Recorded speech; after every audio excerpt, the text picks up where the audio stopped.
ॐ अज्ञानतिमिरान्धस्य ज्ञानाञ्जनशलाकया चक्षुरुन्मीलितं येन तस्मै श्रीगुरवे नमः। श्रीचैतन्यमनोभीष्टं स्थापितं येन भूतले स्वयं रूपकदा मह्यं ददाति स्वपदान्तिकं।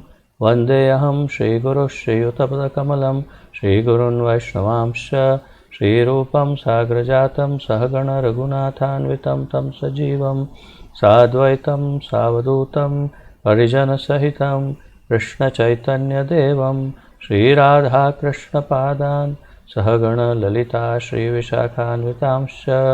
हे कृष्ण करुणा सिन्धु दीनबन्धो जगत्पते गोपेश गोपिकाकान्त राधाकान्त नमोऽस्तुते। तप्तकाञ्चन गौराङ्गी राधे वृन्दावनेश्वरी वृषभानुसुते देवी प्रणमामि हरिप्रिये। वाञ्छाकल्पतरुभ्यश्च कृपासिन्धुभ्य एव च पतितानां पावनेभ्यो वैष्णवेभ्यो नमो नमः। अनन्तकोटिवैष्णववृन्द की जय। नमः ओं विष्णुपादाय कृष्णप्रेष्ठाय भूतले श्रीमते भक्तिवेदान्त स्वामिन् इति नामिने। नमस्ते सारस्वते देवे गौरवाणी प्रचारिणे निर्विशेषशून्यवादी पाश्चात्यदेशतारिणे। जय श्री कृष्ण चैतन्य प्रभु नित्यानंद श्री अद्वैत गदाधर श्रीवासादि गौरभक्तवृंद। हरे कृष्ण कृष्ण कृष्ण हरे हरे हरे राम राम राम हरे हरे। हरे कृष्ण कृष्ण कृष्ण हरे हरे हरे राम राम राम हरे हरे। हरे कृष्ण कृष्ण कृष्ण हरे हरे हरे राम राम राम हरे हरे। आप सबका स्वागत है आज के इस भक्ति वृक्ष कार्यक्रम में। और आज हम भक्ति वृक्ष के अंतर्गत 46वां सप्ताह वीक नंबर 47 करने जा रहे हैं। तो बहुत ही ये उत्साह की बात है, आनंद की बात है कि आप सब लोग मिलकर के इतने उमंग के साथ, इतनी स्फूर्ति के साथ, इतनी श्रद्धा के साथ आप 47th वीक तक पहुंच गए हैं। टोटल 64 वीक्स होते हैं भक्ति वृक्ष में, 64 सप्ताह। उसमें से अब हम 47 आज पूर्ण करेंगे। तो आप लोगों को इतना प्रोग्रेस करते हुए देख करके मुझे बड़ा आनंद आ रहा है, बहुत अच्छा लग रहा है। तो आइए शुरुआत करते हैं भक्ति वृक्ष वीक नंबर 47। और जैसे हर बार आप जानते हैं, हम सबसे पहले श्री नामामृत, उसके पश्चात आध्यात्मिक उन्नति जिसमें हम भगवद गीता लेते हैं, और भगवद गीता का अध्ययन करके प्रचार ही सार है वो वाला हिस्सा हम करते हैं। तो आइए अध्ययन करते हैं मिल करके। अब मैं पढ़ूंगा श्री नामामृत और आप सब ध्यान दीजिएगा। श्री नामामृत पवित्र नाम का अमृत श्री श्रीमद् अभय चरणारविंद भक्ति वेदांत स्वामी श्रील प्रभुपाद जी द्वारा। श्रील प्रभुपाद की जय। शीर्षक है हरे कृष्ण महामंत्र का हमेशा जप करने से कृष्ण पाप पूर्ण क्रियाओं से हमारी रक्षा करेंगे। तो यदि हम हरे कृष्ण महामंत्र का हमेशा जप करते हैं तो कृष्ण हमारी पाप पूर्ण क्रियाओं से रक्षा करेंगे। कई बार हम सोचते हैं कि मैं तो कुछ पाप करता ही नहीं, और फिर थोड़ा जब एडवांस होते हैं, अर्थात थोड़ी उन्नति करते हैं भक्ति में, तो ये वो स्तर आता है जब हम सोचते हैं कि मुझसे बड़ा पापी तो और कोई है ही नहीं।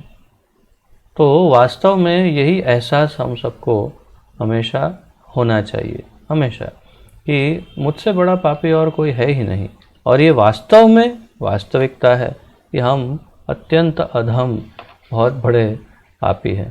तो जो भी हो, पर फिर ऐसा भी लगता है कि मेरे पाप अभी कहाँ रुके हैं, पाप तो चल ही रहे हैं, तो क्या करेंगे। तो एक तो आप जानते हैं भगवत गीता के अंत में भगवान कहते हैं कि सर्वधर्मान परित्यज्य, अभी आगे प्रभुपाद जी भी बताएंगे। तो पाप तो भगवान नष्ट कर देंगे, उसका वचन दे रहे हैं, परंतु हरे कृष्ण महामंत्र का हमेशा जप करने से पाप पूर्ण जो क्रियाएं हैं, जो अगर अब हम करने वाले हैं, तो उससे भी रक्षा स्वयं कृष्ण हमारी करते हैं। अर्थात कि आगे जाकर के और अत्यंत पापपूर्ण या अत्यंत निम्न कक्षा की घृणित अगर हम क्रियाएं करने वाले हैं, तो उससे रक्षण हमें अवश्य प्रदान करते हैं कृष्ण। तो अर्थात कि अब तक के पाप भगवान उसको क्षमा कर देंगे उनके शरण में जाने से, और अब आगे पाप ना हो उससे हमें रक्षण मिलेगा। लेकिन कब? तब जब अगर हम हरे कृष्ण महामंत्र का नित्य जप करते हैं, जैसा यहाँ शीर्षक में कहा। तो आइए आरंभ करते हैं इसका अध्ययन। प्रभुपाद जी कहते हैं, कोई भी व्यक्ति पाप पूर्ण क्रियाएं करते हुए कृष्ण भावनामृत में उन्नति नहीं कर सकता।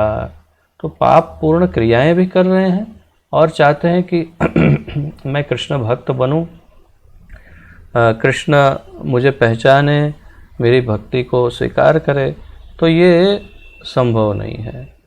भगवान ने भगवत गीता में इस बात को कई बार अलग अलग रूपों में, अलग अलग श्लोकों में कई बार उन्होंने ये स्पष्ट कर दिया है कि येषां तु अंतगतम पापम जनानां पुण्यकर्मणाम ते द्वंद्व मोह निर्मुक्ता भजन्ते माम दृढ़व्रता। तो मेरी भक्ति वही कर सकता है दृढ़ भाव से, जो येषां तु अंतगतम पापम, जिनके पाप का अंत हुआ है और जिनके पुण्य उदय हुए हैं। तो पुण्य उदय हो न हो, लेकिन पाप का अंत आवश्यक है, परम आवश्यक है। तो तात्पर्य यह है कि सबसे पहले तो पाप पूर्ण क्रियाओं को हमें हमारे जीवन में विराम देना होगा। अब पाप पूर्ण क्रियाएं कौन सी हैं? तो सबसे पहला तो अन्य जीव की हत्या, ये सबसे पहला पाप पूर्ण क्रिया है और सबसे भयानक पाप पूर्ण क्रिया है। क्योंकि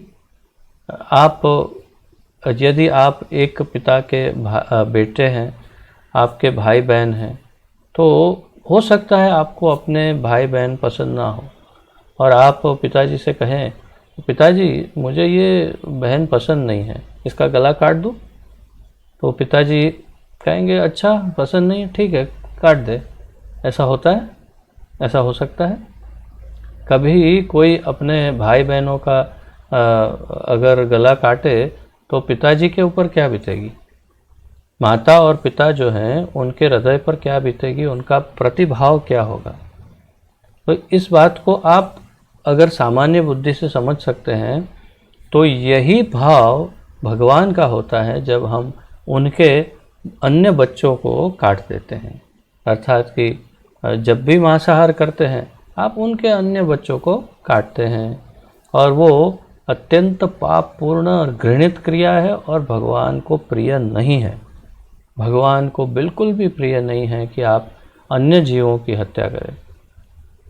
तो सबसे पहले तो अगर आमिष भोजन करते हैं, मांसाहार करते हैं, तो सबसे पहले परम आवश्यक है कि आमिष भोजन को रोकना होगा।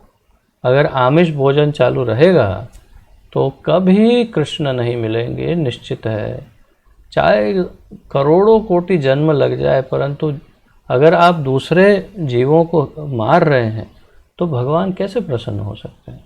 सबसे पहले पाप पूर्ण क्रियाओं का अंत, वो सबसे पहला है, प्रथम। तो पाप पूर्ण क्रियाएं जब बंद होगी तो भगवान कहेंगे चलो ठीक है, इसने अब बंद कर दिया, तो पहले जो पाप कर लिया तो कर लिया, कोई बात नहीं, जाओ मैं ये सब पाप माफ़ कर दूंगा। अच्छा नहीं लगा मुझे, आपने इतने सारे जीवों को मारा, मुझे अच्छा नहीं लगा है, परंतु फिर भी आप मेरी शरण में आए हो तो मैं आपको क्षमा कर देता हूँ। तो भगवान अब तक के पापों को क्षमा करके हमें शरणागत भक्त को स्वीकार कर लेंगे, परंतु यदि वो क्रियाएं चालू रहेगी तो कोई चांस नहीं है। इसलिए निश्चय करना होगा सभी भक्तों को कि हमारे जीवन में कभी भी, किसी भी अवस्था में, किसी भी संजोगों में, किसी परिस्थिति में कभी भी कोई भी अन्य पशु, पक्षी या मछली, अंडा तक, ये सब कभी भी उसको ग्रहण नहीं करना चाहिए। और कई लोग ये सोचते हैं हमने नहीं मारा है, हम तो मारते नहीं, हम सिर्फ खाते हैं, हम थोड़ी मारते हैं। हमने तो कभी, कुछ भक्त देखो हंस रहे हैं, मतलब समझ रहे हैं कि ये मूर्खतापूर्ण वाक्य है कि हमने नहीं मारा, मारा तो किसी और ने, हम तो लेके आए। अर्थात ये अज्ञान है, ज्ञान नहीं कि कर्म के जो नियम हैं उस सिद्धांत के अनुसार मारने वाला, खरीदने वाला, बेचने वाला, उसको खाने वाला, पकाने वाला, उसको लाख कर वो मारने वाले को देने वाला, और इस क्रिया को अच्छा कहने वाला कि हाँ बहुत अच्छा, वेरी गुड, ये सारे जितने मैंने गिनवाए, इन सब को एक ही समान इसका फल मिलता है, और वही उनको पाप का फल भोगना पड़ता है। जिसने मारा है उसको जो फल भोगना पड़ेगा, वो यही सब लोगों को यही फल भोगना पड़ता है। यहाँ तक कि जो बोलता है ये बहुत अच्छा है, चलो आप अच्छा काट के बेच रहे हो, वो इतना बोल दिया, मुंह में डाला तक नहीं, खरीदा भी नहीं, कुछ नहीं, तो भी उसको वही फल मिलता है। तो फिर खाने वाले को तो अवश्य वही फल मिलेगा जो मारने वाले को मिल रहा है। तो इसलिए तात्पर्य है कि पाप पूर्ण क्रियाओं से संपूर्ण रूप से बचना होगा, संपूर्ण रूप से अपनी कल्पना तक में से निकाल देना होगा, कभी स्वप्न में भी ना आए उस तरह से अपनी चेतना को शुद्ध करना हो। हमारे कई बंगाली भक्त हैं जो नित्य आमिष भोजन करने के आदी थे, नित्य, प्रतिदिन, परंतु अब कई वर्ष बीत गए हैं, उन्होंने कभी, यहाँ तक कि कोई आमिष भोजन करता भी है तो उनको एकदम से ऐसा हो जाता है कि अरे रे रे रे क्या कर रहे हैं। तो इतना परिवर्तन आता है, सब में आ रहा है, पूरे विश्व में आ सकता है। तो सबसे पहली शुरुआत आपसे करनी है। अगर आप अभी भी किसी भी प्रकार से आमिष भोजन कर रहे हैं या आपके घर में भी कोई कर रहा है, तो उन्हें भी धीरे से, प्रेम से समझा करके बंद कराना होगा। तो आशा है कम से कम इतना सुन करके आप में से जो कोई भी अभी भी आमिष भोजन कर रहे होंगे, वो आज से ही इस पुरुषोत्तम महीने में ये प्रतिज्ञा लेंगे कि हम आजीवन कभी भी आमिष को छुएंगे नहीं, सिर्फ निरामिष, शुद्ध, वो भी निरामिष मात्र नहीं, भगवान को भोग लगाएंगे और ग्रहण करेंगे। प्याज लहसुन नहीं, आमिष तो स्वाभाविक है नहीं, अंडा तो नहीं, और उतना ही नहीं, बहुत अच्छा सात्विक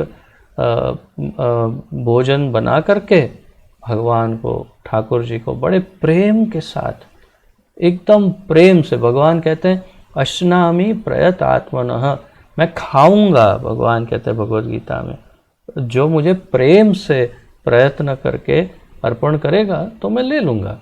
तो आप ठाकुर जी को भोग लगाइए और ग्रहण कीजिए। तो ये बहुत महत्वपूर्ण है कि हम पाप को रोक दें जीवन में। तो इसलिए प्रभुपाद जी कह रहे हैं कि कोई भी व्यक्ति पाप पूर्ण क्रियाएं करते हुए कृष्ण भावनामृत में उन्नति नहीं कर सकता।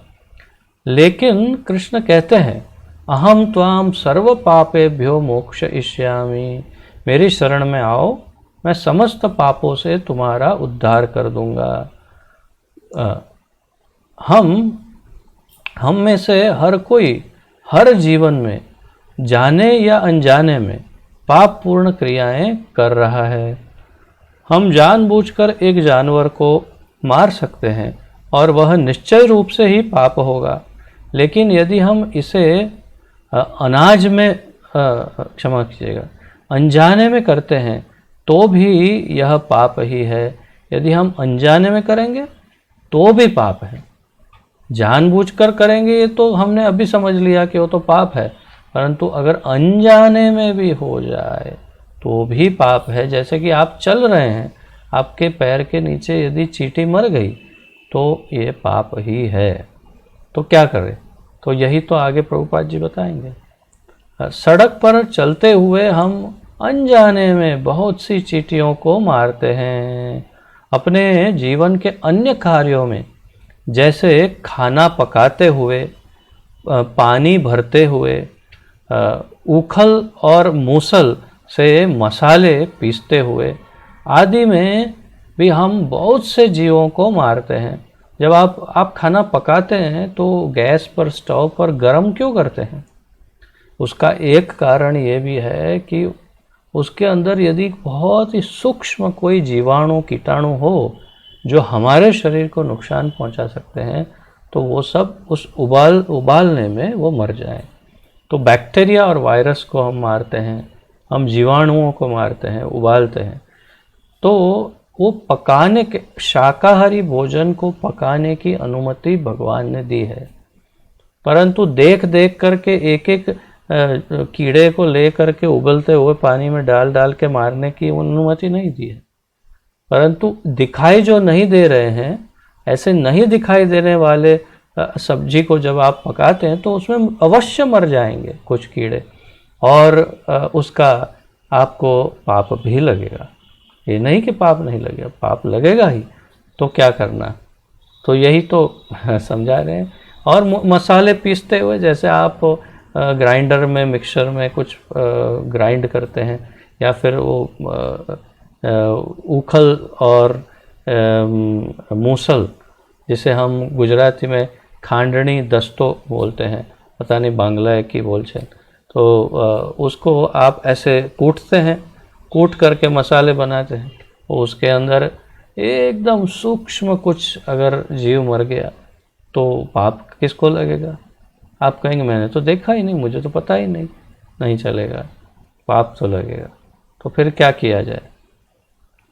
जब तक हम कृष्ण भावना भावित नहीं है, हमें इन सभी अनजाने में भी किए गए पापों की सजा मिलेगी। जब तक हम कृष्ण भावना भावित नहीं है, हमें इन सभी अनजाने में किए गए पाप की सजा मिलेगी। तो फिर ऐसा क्या हो जाएगा अगर हम कृष्ण भावना भावित हो गए? तो आप कृष्ण की शरण में जाएंगे।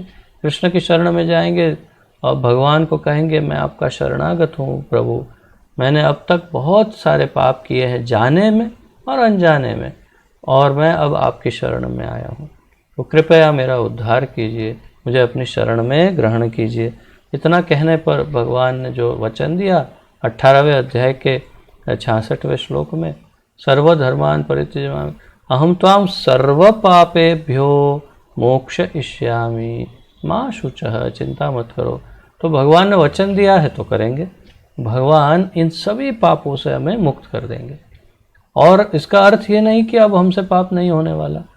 जाने में अब पाप ना हो, जानबूझकर, सोच समझ करके अब पाप ना हो, वो देखने की जिम्मेदारी हमारी है। अब हमें ये देखना है कि हम जानबूझकर पाप नहीं, अनजाने में तो हम बहुत अभी आगे, ये मैं बोल रहा हूँ तो बोलते समय मेरे सांस अंदर लेने बाहर निकालने में, ये सारी क्रियाओं में कहीं ना कहीं कुछ जीवाणु कीटाणु मर जाते हैं। तो इसका पाप तो लगता है, परंतु अब एक बार भगवान की शरण ग्रहण कर ली तो भगवान निरंतर अब उन पापों से भी हमें मुक्त करेंगे जो अनजाने में हो रहे हैं। परंतु जो जानबूझकर अगर पाप करेंगे उनकी शरण लेने के बाद, तो कोई फ़ायदा नहीं। फिर तो भगवान फिर शायद कैंसिल भी कर देते होंगे। मैंने रजिस्टर देखा नहीं उसमें से कितने नाम काटे भगवान ने। तो अगर कोई शरण लेने के बाद अगर कोई पाप करता है तो मुझे तो जहाँ तक लगता है नाम काट देते होंगे भगवान, ऐसे लाल स्याही से कैंसल ऐसे। तो आप सब अपना नाम कैंसिल मत करवाइएगा। अमर, क्षमा कीजिए, हाँ, अगर एक बच्चा अनजाने में आग को पकड़ लेता है तो क्या इसका अर्थ है कि आग उस बच्चे को माफ़ कर देगी?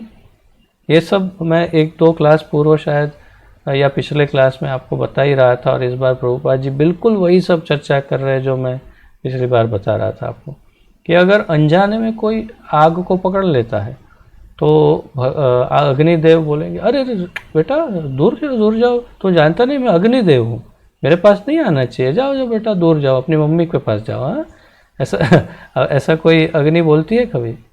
किसी भी उम्र का, किसी भी अवस्था का कोई भी व्यक्ति क्यों ना हो, आग में हाथ डालेगा, हाथ जल जाएगा। ये अत्यंत कठोर प्रकृति के नियम है। आज का श्लोक भी बड़ा महत्वपूर्ण है।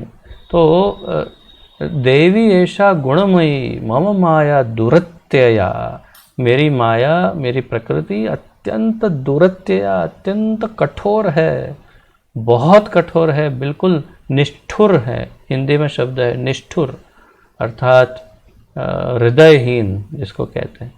वो जो नियम है वो लागू होंगे, बस हम और कुछ नहीं जानते। तो वो आप जानते हैं ना, ऐसा फिल्मों में दिखाते हैं कि जो न्यायालय होता है, कोर्ट, उसमें एक मूर्ति ऐसे तराजू लेकर के खड़ी होती है और उसके आँखों पर काली पट्टी बांधते हैं। क्यों उसके आँखों पर पट्टी बांधते हैं? कि न्याय अंधा होता है। अंधा अर्थात वो भावनाओं को नहीं देखता है, कि कोई भावना की कोई कदर नहीं है न्यायालय में। सिर्फ प्रमाण और जो भी क्या कहते हैं गुनाह है उसे ही देखा जाता है। गुनाह है और प्रमाण है, प्रमाणित हो गया गुनाह है, सज़ा मिलेगी। कोई ये नहीं सोचेगा अरे ये छोटा है, बड़ा है, रोगी है, स्वस्थ है, क्या है, लड़की है, बच्चा है, क्या, कुछ नहीं। न्यायालय में अंधा जैसे होता है कानून, बिल्कुल वैसे ही प्रकृति बिल्कुल निष्ठुर है एकदम। वो नहीं सोचती है कि अब कौन है सामने, प्रकृति। तो अग्नि भी, तो आप देखिए, तो आग उस बच्चे को माफ़ कर देगी और उसे नहीं जलाएगी? नहीं, प्रकृति के नियम बहुत ही कठोर हैं, इतने कठोर कि उसमें माफ़ करने का कोई सवाल ही नहीं उठता। प्रभुपाद जी कह रहे हैं साधारण नियमों में भी अज्ञानता, नियम तोड़ने के लिए कोई बहाना नहीं है। तो हम हमारे सामान्य जीवन में भी कोई साधारण नियम तोड़ते हैं तो भी कोई बहाना नहीं चलता है। जैसे आप ट्रैफिक का कोई रूल तोड़ते हैं और पुलिस वाले को आप हमेशा, ये तो हमेशा का है कि पुलिस वाले के साथ पहले तो आर्ग्यूमेंट ही करेंगे, अरे नहीं नहीं आप नहीं, देखो ऐसा है, मेरा ऐसा कारण है, ये है वो है। और पुलिस वाला बोलता है मुझे कुछ नहीं समझना है, सुनना है, आपने नियम तोड़ा है, आपको चालान मिल जाएगा, बस आप चालान भरिए, ये दंड भरिए, बस। तो इस प्रकार ये तो वो तो बात भी करता है पुलिस वाला, ये प्रकृति बात नहीं करती है, सीधी सजा बस। क्योंकि अगर वो बात करने जाती तो आप सोचिए कि कितने लोगों से बात करनी पड़ती प्रकृति को। एक एक व्यक्ति उससे वो आर्ग्यूमेंट करने बैठता, अरे नहीं नहीं देखो प्रकृति देवी, मेरा ऐसा ऐसा हो गया, आप इस बार जाने दो। अब उसको और कोई काम नहीं होता प्रकृति को, बस। तो अगर हम अदालत में जाएं, प्रभुपाद जी कह रहे हैं, और कहें कि मैं नहीं जानता था कि यह कार्य दोषपूर्ण है, तो इस अदालत से हम कानून तोड़ने के जुर्म से बच नहीं पाएंगे इस तरह। तो अगर कोई, मैंने जैसे ये भी उदाहरण पिछली बार दिया था शायद, कि हमने कोई गलत कार्य किया और जज के सामने गए और जज साहब को, जज साहब मुझे तो ये मालूम ही नहीं था, ऐसा ऐसा करने से ये सज़ा मिलेगी। जज साहब बोले अच्छा, ओहो बेचारा, देखो इसको मालूम नहीं था, अरे क्यों पकड़ के लाए, जाने दो जाने दो जाने दो। ऐसे नहीं होता ना न्यायालय में। आपको पता हो या नहीं पता हो, आपने कोई गुनाह किया है, आपको सज़ा मिलेगी, वो काली पट्टी, बस। हम नहीं जानते आपकी क्या भावनाएं हैं, आपने क्या किया क्या नहीं किया, आपने गुनाह किया, सज़ा मिलेगी, बस। प्रकृति का यही नियम है। तो अगर हाँ, इसलिए इसी तरह अज्ञानता प्रकृति के नियमों को तोड़ने का कोई बहाना नहीं है। अतः यदि हम वास्तव में पापमय जीवन के फलों से मुक्त होना चाहते हैं तो हमें कृष्ण भावना भावित होना होगा, और तब कृष्ण हमें पाप की क्रियाओं और उसकी प्रतिक्रियाओं से मुक्त करेंगे। अब एक और उदाहरण देता हूँ तो आप तुरंत समझ जाएंगे कि कृष्ण भक्त बनने से क्यों हम पाप पूर्ण क्रियाओं से बचेंगे। आपको ये जानना होगा ना, ये पाप की क्रियाओं से भक्त बनने से क्यों बचेंगे। तो इसलिए कि जैसे एक सिपाही है, पुलिस वाला है, या सैनिक है, अपने आर्मी का एक जवान है, तो जब वो युद्ध करने जाता है, सामने कोई गुनहगार दुश्मन कोई है तो उसे गोली मार देता है। और पुलिस वाला है, कोई बहुत बड़ा गुनहगार कोई गुनाह करने जा रहा है या तो भाग रहा है तो उसे गोली मारता है, वो मर जाता है। और सरकार क्या करती है, सरकार उसे स्वर्ण पदक या बहुत बड़ा पुरस्कार देती है, यहाँ पर मेडल लगता है। अरे भाई कि उसने उसको मार दिया था, उसको आपने 20 साल की सज़ा दी, और इसने भी मार दिया, इसको आपने स्वर्ण पदक दिया, ये क्या बात है, ये तो ठीक नहीं है न्याय। तो यही बात, बस यही अंतर है, क्योंकि उसको सरकार के द्वारा ये मान्यता दी गई है, उसे ये अधिकार दिया गया है कि तुम इसको मारो, क्योंकि ये दूसरे बहुत सारे लोगों को कष्ट पहुंचा सकता है, और उसको मारने के बदले तुम्हें पुरस्कार भी मिल सकता है, या और सज़ा का तो कोई प्रश्न ही नहीं, क्योंकि तुमने, सरकार ने जो कहा वो किया है। तो सरकार के कहने पर जो किया उसका फल उसको भोगना नहीं पड़ा दोषपूर्ण। इसलिए कृष्ण भगवद गीता में अर्जुन को कहते हैं, बहुत सारे लोग इस बात को समझते नहीं, जो भगवद गीता गहराई से समझते, पढ़ते हैं, अध्ययन करते हैं, वो समझ जाते हैं कि पूरी भगवद गीता केवल एक ही वस्तु समझाती है कि जो करना है कृष्ण की इच्छा के अनुसार करो। अगर कृष्ण की इच्छा के अनुसार जीवन जिएंगे तो कोई तकलीफ नहीं होगी। अर्जुन को भगवद गीता में भगवान ने ही समझाया कि तुम मेरी इच्छा से कर्म करो, मेरे लिए करो। यद करोषि यद अश्नासि, आज ही लिया ना वो श्लोक बच्चों का, तो राज बैठा है इसलिए। तो यद करोषि यद अश्नासि यद जोषि ददासि यद तपस्यसि कौन्तेय तत्कुरुष्व मदर्पणम। तो राज ने शायद कंठस्थ कर भी लिया होगा अब तक। तो ये श्लोक का क्या अर्थ है, जो तुम करते हो, जो तुम खाते हो, जो तुम दान देते हो, जो कुछ भी करते हो, वो सब तत्कुरुष्व मद अर्पणम, तो मेरे लिए करो, मुझे करो, बस मेरे आनंद के लिए करो। तो कृष्ण के लिए जो करते हैं वो सब कुछ जायज़ है, अर्थात सब सही है। अगर हम अपने लिए कुछ करते हैं तो वो नाजायज़ है, वो अयोग्य है। बस इतनी सी बात समझना, वो भगवान है और हम भगवान के दास हैं, हम भगवान के आनंद के लिए हैं, हम उनकी इच्छा से जीवन जिएंगे तो कोई दोष, कोई पाप, कोई प्रॉब्लम नहीं होगा। और यदि हम उनकी इच्छा से विपरीत करेंगे तो हमें पाप और ये और वो और बहुत कुछ हो सकता है। तो बस आप उनकी फौज में भर्ती हो जाओ, जैसे सैनिक सिपाही, वैसे हम भी यदि हम उनकी फौज में भर्ती हो जाते हैं तो हमें पाप नहीं लगेगा। बस इतनी सी बात है, इतना अगर आप समझ गए तो आप सब कुछ समझ गए। ठीक है, तो कैसे होगा, जब हम भगवान के शुद्ध भक्त बन जाएंगे तो हम अपने आप उनकी फौज में भर्ती हो जाएंगे। तो प्रभुपाद जी कहते हैं, अतः यदि हम वास्तव में पापमय जीवन के फलों से मुक्त होना चाहते हैं तो हमें कृष्ण भावना भावित होना होगा, और तब कृष्ण हमें पाप की क्रियाओं और उसकी प्रतिक्रियाओं से मुक्त करेंगे। अतः इसीलिए यह बताया गया है कि कीर्तनीयः सदा हरिः। तो सदैव कृष्ण का कीर्तन करना चाहिए। चैतन्य चरितामृत आदि लीला में व्यक्ति को हमेशा हरे कृष्ण कृष्ण कृष्ण हरे हरे, हरे राम राम राम हरे हरे का जप करते रहना चाहिए, जिससे कृष्ण हमें बचा लेंगे। प्रभुपाद जी लास्ट में कहते हैं इसका जप हमेशा करते रहना चाहिए, जिससे कृष्ण हमें बचा लेंगे। तो हमें कोई भी पाप करने से भी बचा लेंगे कृष्ण। तो महारानी कुंती के उपदेश इस पुस्तक से ये लिया गया था आज का नामामृत।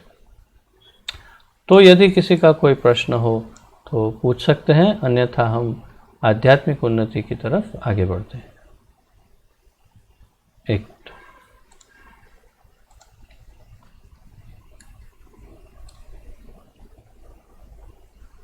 अच्छा, दो जनों के प्रश्न हैं।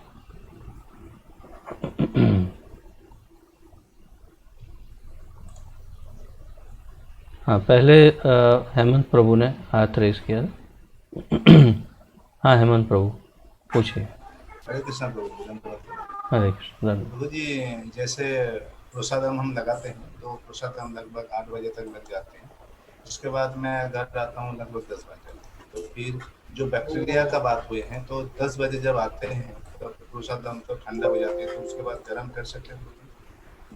ये प्रश्न का इस डिस्कशन के साथ कोई भी संबंध नहीं है, और इसका उत्तर मेरे पास है भी और नहीं भी, दोनों बातें हैं। वो इसलिए क्योंकि हम प्रसाद को गर्म करते हैं, हम प्रसाद को गर्म करते हैं। कुछ लोग ऐसा मानते हैं कि प्रसाद को गर्म नहीं कर सकते, लेकिन मेरे पास ऐसा कोई प्रमाण, ठोस प्रमाण नहीं। कहीं मैंने ऐसा किसी आचार्य को या किसी वरिष्ठ भक्त को कहते हुए सुना नहीं कि प्रसाद को गर्म नहीं कर सकते। परंतु कभी कभी ऐसा प्रतीत होता है कि प्रसाद जो है वो वास्तव में भगवान से अभिन्न है। तो ऐसा कभी लॉजिक ऐसा कहता है कि प्रसाद को गर्म नहीं करना चाहिए, ऐसा कभी लॉजिक से लगता है। परंतु हम देखते हैं कि सभी जगह, सभी मंदिरों में, हर जगह पर जहाँ भी जो भी है, तो हाँ कभी कभी राजभोग को कोई गर्म नहीं करता होगा, ऐसा भी हो सकता है। परंतु ऐसा कोई नियम मैंने कभी सुना नहीं है। और कुछ लोग ऐसा फॉलो करते हैं, कुछ लोग फॉलो नहीं करते। हमारे घर पे प्रसाद गर्म किया जाता है।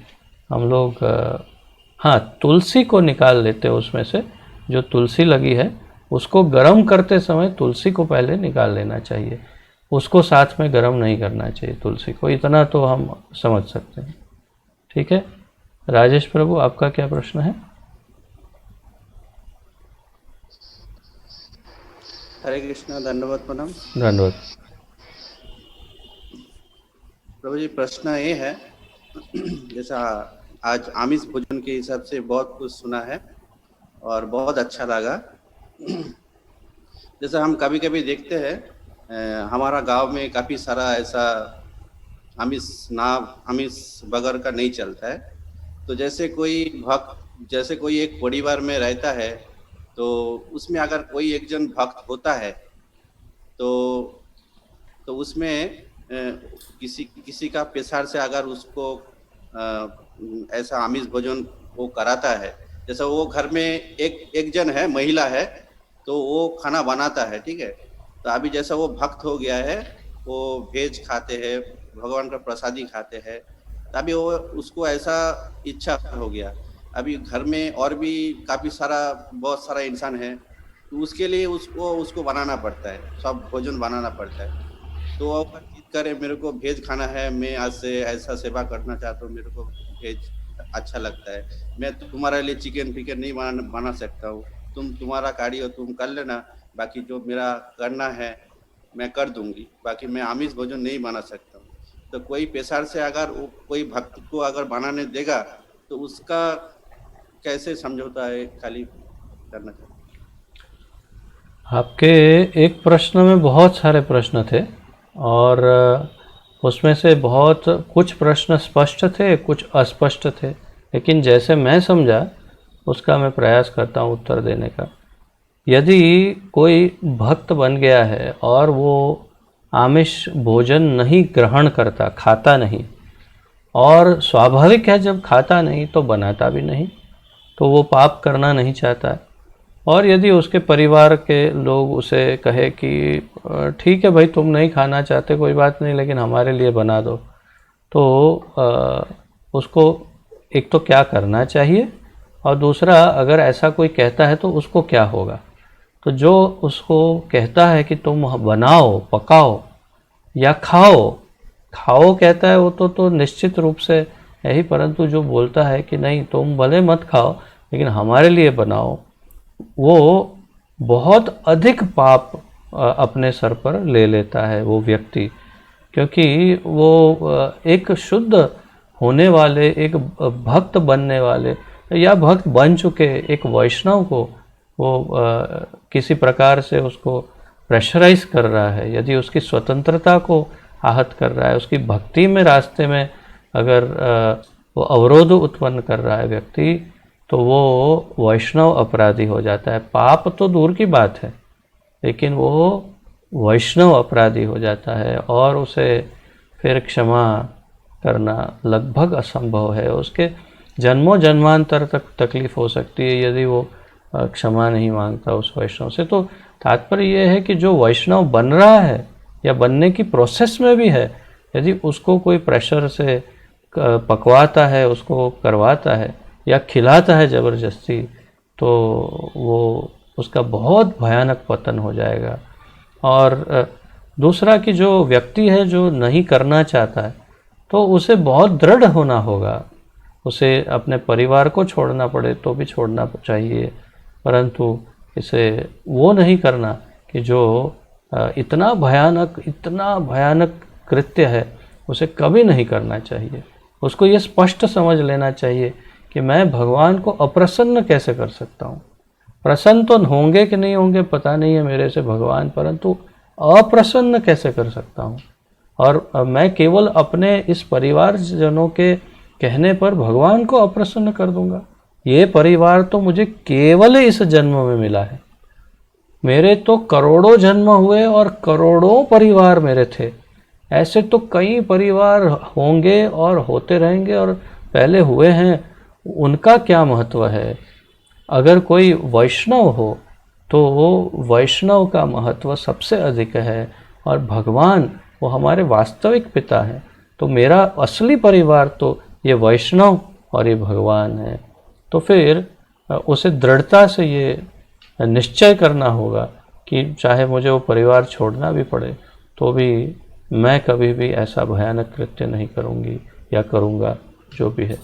और इसके लिए हो सकता है वो परिवार से नाता छूट जाए या बड़े कलह हो जाए, झगड़ा हो जाए, ऐसे सब कुछ हो सकता है, परंतु एक बात निश्चित है कि कृष्ण उसकी अवश्य रक्षा करेंगे, निश्चित, एकदम 100%। कि वो जिसने ऐसा निश्चय किया है कि मैं भगवान को अप्रसन्न नहीं करूँगा, उसकी रक्षा भगवान अवश्य करेंगे।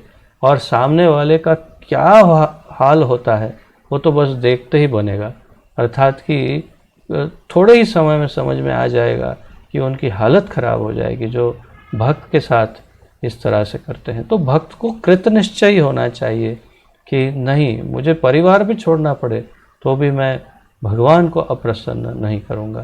तो ये बहुत महत्वपूर्ण है। ठीक है, आपको स्पष्ट उत्तर मिला? ठीक है। और किसी, धन्यवाद, और किसी का कोई प्रश्न आदि है?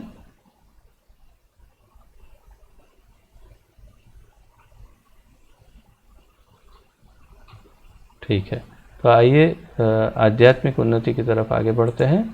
आज मैंने जैसे बताया बहुत ही महत्वपूर्ण श्लोक है भगवत गीता का, तो आप सब अपनी भगवत गीता को सामने रखिए।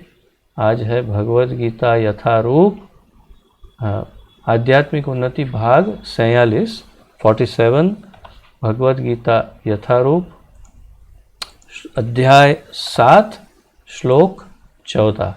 पिछली बार हमने 7वें अध्याय का 7वां श्लोक किया था, आज हम 7वें अध्याय का 14वां श्लोक कर रहे हैं। चैप्टर 17 वर्स नंबर 14, 7वां अध्याय भगवत गीता, श्लोक 14, श्लोक नंबर 14। इसका अनुवाद एवं तात्पर्य दिया है श्री श्रीमद् अभय चरणारविंद भक्ति वेदांत स्वामी श्रील प्रभुपाद जी ने। श्रील प्रभुपाद की जय। आप सब तैयार हैं अपनी भगवत गीता के साथ?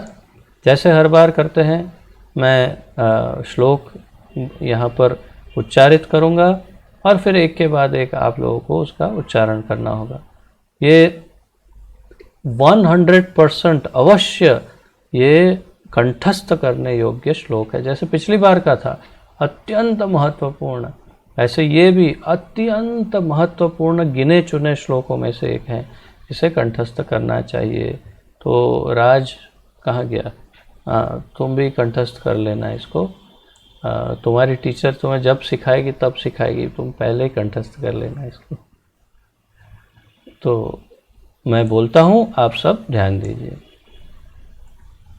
देवी हेषा गुणमयी मम माया दुरत्यया मामेव ये प्रपद्यन्ते मायाम एतां तरन्ति ते। दैवी है, दैवी हेषा गुणमयी मम माया दुरत्यया मामेव ये प्रपद्यन्ते मायाम एतां तरन्ति ते। दैवी एषा गुणमयी मम माया दुरत्यया मामेव ये प्रपद्यन्ते मायाम एतां तरन्ति ते। फिर से धीरे से बोलता हूँ, ध्यान से सुन। दैवी हेषा, य साथ में येषा, दैवी हेषा गुणमयी मम माया दुरत्यया मामेव ये प्रपद्यन्ते मायाम एतां तरन्ति ते। ठीक है, समझ में आ गया? अब आप लोग दोहरा पाएंगे कि एक बार और बोलूं? एक बार और बोलूं? ठीक है। दैवी हेषा गुणमयी मम माया दुरत्यया मामेव ये प्रपद्यन्ते मायाम एतां तरन्ति ते। ठीक है, अब आप सबकी बारी है। आप सब, अब कौन दोहराना चाहेगा सबसे पहले? राजेश प्रभु।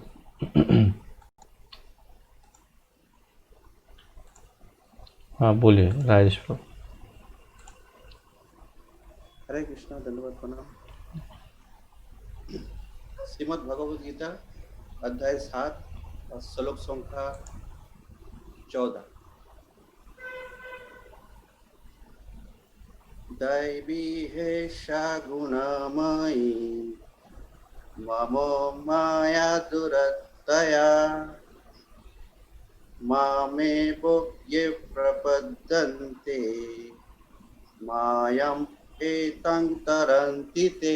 हरि हरि बोल। वेरी गुड, बहुत सुंदर, बहुत सुंदर, परफेक्ट, बहुत ही अच्छा बोला। अब मौलिक प्रभु।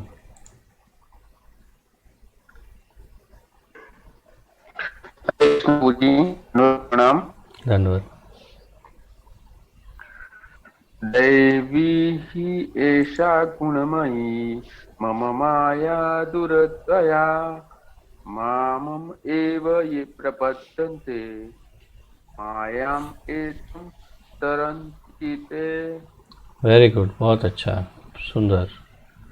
और कौन बोलेगा अभी? संयुक्ता।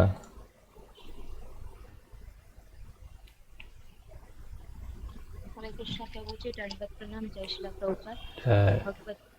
भगवद गीता टेक्स्ट 7.14 दैवी एषा गुणमयी मम माया दुरत्यया माम एव ये प्रपद्यन्ते मायामेतां तरन्ति ते। वेरी गुड, बहुत सुंदर। अब और कौन बोलना चाहेगा? तरुण प्रभु। राज, उसके बाद तुम्हारा नंबर है, तरुण प्रभु के बाद। धन्यवाद। श्रीमद् भगवद गीता यथारूप 7.14 दैवी हेषा गुणमयी मम माया दुरत्यया मामेव ये प्रपद्यन्ते मायामेतां तरन्ति ते। वेरी गुड, बहुत अच्छा, सुंदर। राज।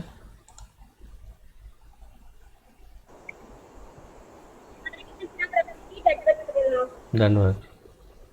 गीता टेक्स्ट 7.14 देवी हेषा गुणमयी मम माया दुरत्यया मामेव्ये प्रपद्यन्ते मायामेतां तरन्ति ते।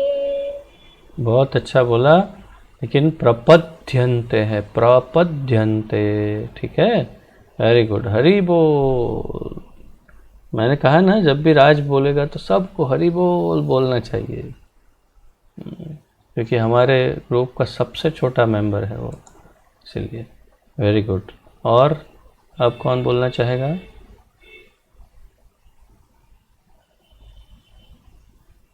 बस हो गया, और कोई नहीं?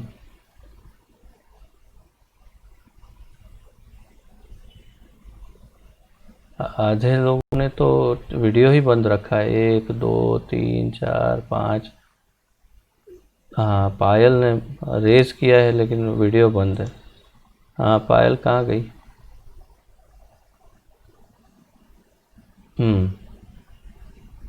बोलो पायल। कम से कम जब बोलते हैं तब तो वीडियो ऑन कर सकते हैं। मैंने अनम्यूट करने के लिए कहा है पायल, यहाँ से। हाँ,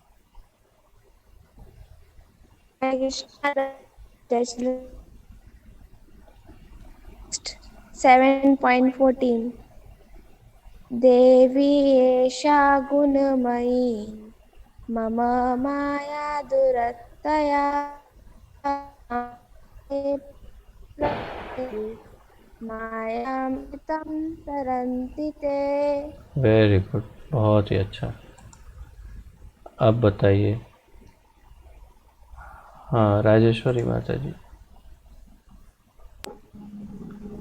हरे कृष्ण प्रभु की दंडवत प्रणाम। जय श्री प्रभु। जय।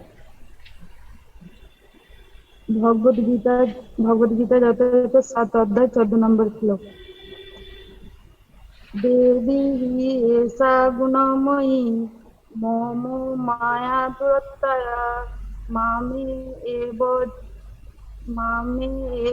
जे प्रपद्यन्ते मायाम एतम तरन्ति ते। बहुत ही अच्छा, वेरी गुड, बहुत सुंदर। और कोई बोलना चाहेगा? और कोई? हेमंत प्रभु। हरे कृष्णा प्रभु, दंडवत प्रणाम।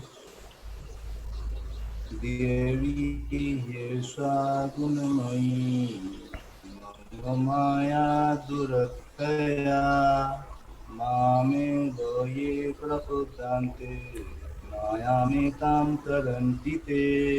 बहुत ही अच्छा, परफेक्ट, एकदम वेरी गुड, बिना मिस्टेक। तो और कोई, किसी की इच्छा है? इच्छाएं शेष न रह जाए, हृदय में ना रह जाए इच्छा। ठीक है, तो चलते हैं, आगे पढ़ते हैं। हाँ, यहाँ कोई हाथ उठा हुआ है, कौन है ये? अरे लाइट ही लाइट नज़र आ रही है, प्रकाश में से थोड़ा थोड़ा हाथ बाहर आ रहा है। वो ये तो हमारे नेता ही प्रभु हैं। क्या बात है, आइए आइए आगे, मुंह चेहरा थोड़ा आगे करिए और बोलिए। कैमरा में अपना चेहरा दिखाइए। हाँ, और अनम्यूट करिए, अनम्यूट।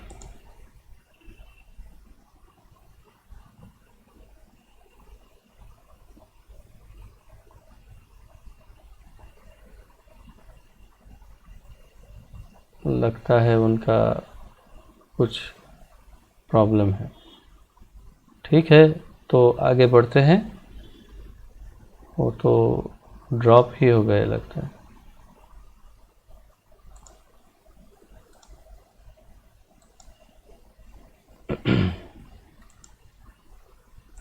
तो आगे बढ़ते हैं अभी।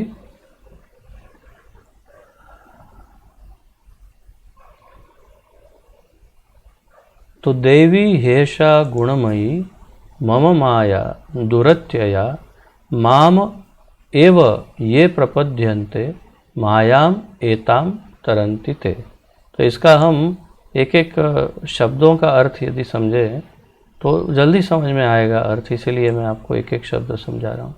दैवी का अर्थ है दिव्य, आपकी भगवत गीता में भी लिखा है, आप पढ़ सकते हैं। ही, निश्चय ही, ऐशा, ऐशा का अर्थ है यह, गुणमयी, तीनों गुणों से युक्त, मम मतलब मेरी, माया शक्ति, दुरत्यया पार कर पाना कठिन है या दुस्तर है, मम मुझे, एव क्षमा कीजिए, माम मुझे, एव निश्चय ही, ये जो प्रपद्यन्ते शरण ग्रहण करते हैं, मायाम एताम इस माया के, तरंती पार कर जाते हैं, ते वे। तो इसका अब अनुवाद पढ़ते हैं श्रील प्रभुपाद जी द्वारा। प्रकृति के तीनों गुणों वाली इस मेरी दैवी शक्ति को पार कर पाना कठिन है, किंतु जो मेरे शरणागत हो जाते हैं वे सरलता से इसे पार कर जाते हैं। तो अभी फिर से इसे बिल्कुल ध्यान लगा करके इसे सुनिए। प्रकृति के तीनों गुणों वाली ये मेरी दैवी शक्ति अर्थात माया, भगवान उसका परिचय दे रहे हैं। माया का परिचय पहले देते हैं, देवी येषा गुणमयी, और फिर कहते हैं मम माया। तो ये इसमें कितने परिचय हुए देखो। दैवी अर्थात ये देवी शक्ति है, ये साधारण कोई इधर उधर नहीं, मनुष्य नहीं, ये दैवी है और शक्ति है। येषा गुणमयी, ये तीन गुणों वाली है। ये दैवी शक्ति जो है वो तीन गुणों वाली है। कौन से तीन गुण? सत्वगुण, रजोगुण और तमोगुण। सत्व, रजस और तमस, ये तीन गुण वाली मेरी शक्ति है। गुण का अर्थ प्रभुपाद जी यहाँ आगे समझाएंगे। गुण का एक और अर्थ है रस्सी। गुण का एक और अर्थ है रस्सी। तो मेरी ये प्रकृति जो है, ये मेरी शक्ति जो है वो रस्सी वाली है, अर्थात बांध देती है। किसमें बांधती है? तीनों गुणों में। तो प्रकृति और इसका अर्थ है प्रकृति। और मम माया, मम माया का क्या अर्थ है? आप इस पर चिंतन करेंगे तो बहुत ही जल्दी सब समझ में आ जाएगा। माया किसकी है? भगवान कह रहे हैं मेरी माया। मेरी माया अर्थात मैं ये कहता हूँ ये मेरा हाथ है, मेरा हाथ है ना। मैं कहता हूँ ये मेरे चश्मे हैं, है ना। मैं कहता हूँ ये मेरा शरीर है, मेरा ये है, मेरा हुआ, मेरे पैसे हैं।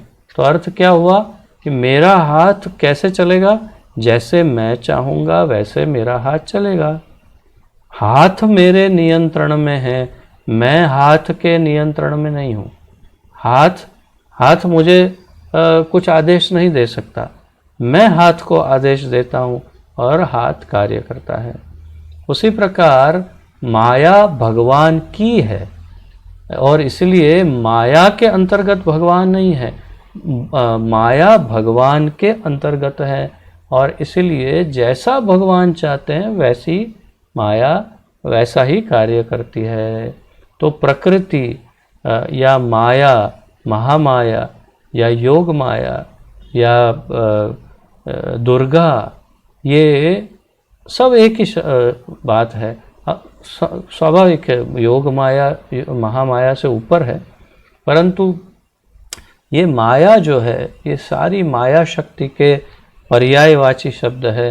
अर्थात दुर्गा, प्रकृति या महामाया, माया, ये सब, या बहिरंग शक्ति, ये सब, ये दैवी शक्ति, ये सब एक ही व्यक्ति के नाम हैं और वो भगवान की माया है, अर्थात भगवान उनके मालिक हैं।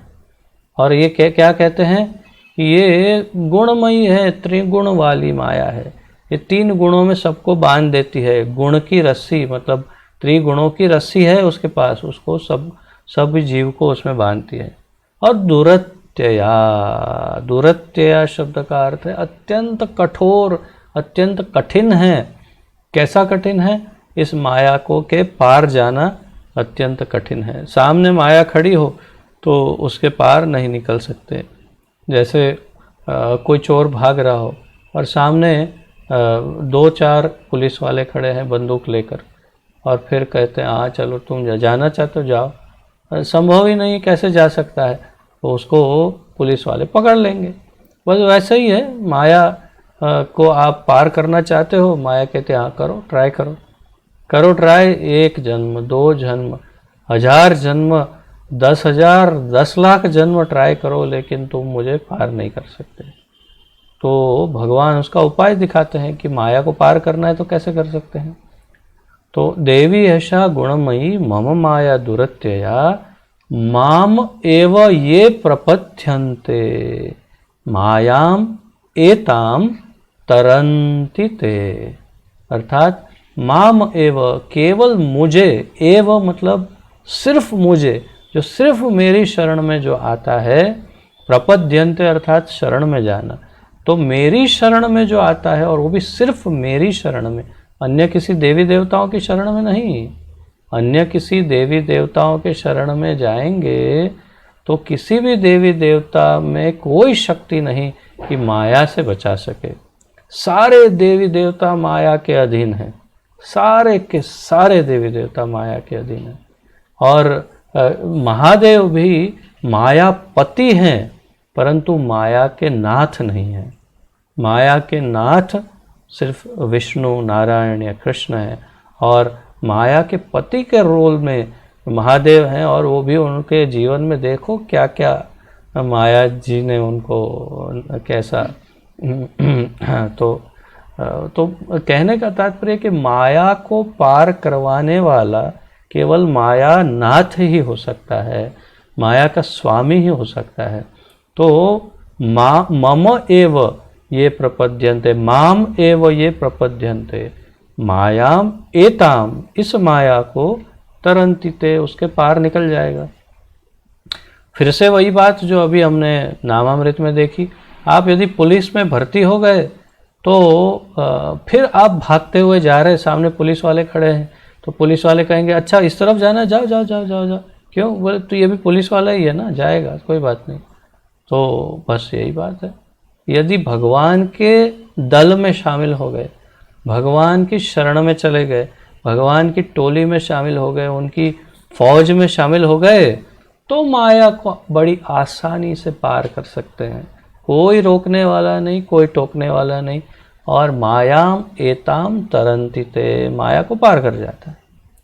तो इस माया में बड़े बड़े ऋषि मुनि, बहुत बड़े बड़े देवी देवता फंस फंस के बुरी तरह से इसमें धसे हुए हैं।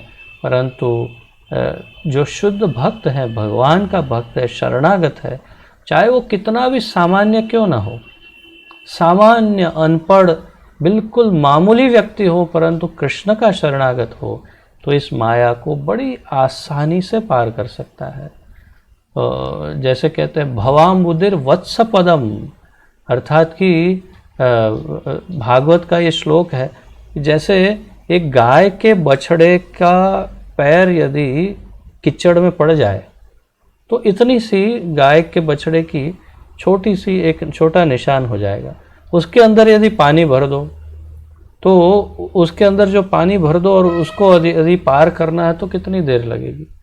अरे इतने छोटे से वो गड्ढे में पानी भरा है, उसको पार करने में कोई तकलीफ नहीं होगी। तो जो भगवान का शरणागत है उसको इतनी आसानी से वो माया को भी पार कर सकता है। परंतु जो भगवान का शरणागत भक्त नहीं है वो जन्मों जन्मांतर कोशिश कर ले परंतु पार नहीं हो सकता। कल ही मैं शायद कल या परसों ही हमारे वो ब्रह्म संहिता के क्लास में वो नारद मुनि का उदाहरण दे रहा था। तो वो कथा आप में से मैं जो बता रहा था वो कथा आप में से कुछ जो अटेंड करते हैं क्लास उसने सुनी होगी, लेकिन काफ़ी नए भक्त हैं तो फिर से बता देता हूँ।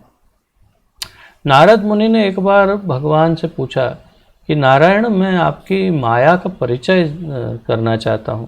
तो भगवान ने कहा तू तो मेरी फौज में है, तू मेरे फोर्स में है, तू मेरे दल में है, तुझे क्या ज़रूरत है भाई, क्यों आपको जानना है माया क्या है। नहीं नहीं मैंने बहुत सुना है लोग माया से क्या क्या कैसे वो भ्रमित हो जाते, क्या हो जाता है। नहीं रहने दो, वो जो भ्रमित होते होने दो, तुम तो बस नारायण नारायण करो, मेरे भक्त बने रहो।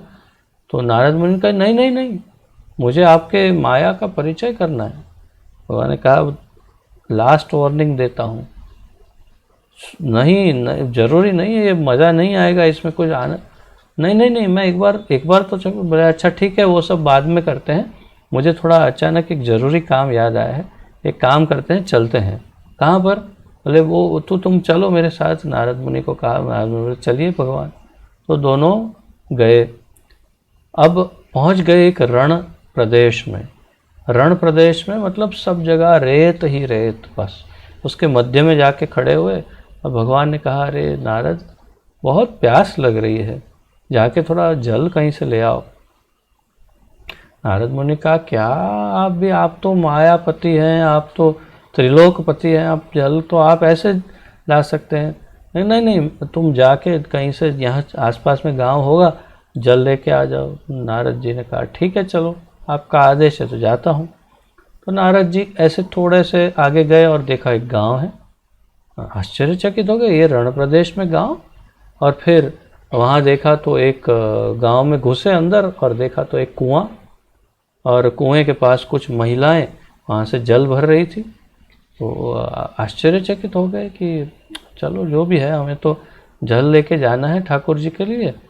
तो वहाँ पर एक बहुत ही अत्यंत सुंदर और नवयुवक कन्या बहुत ही अच्छे से वो सज के खड़ी थी और वो पानी भर रही थी।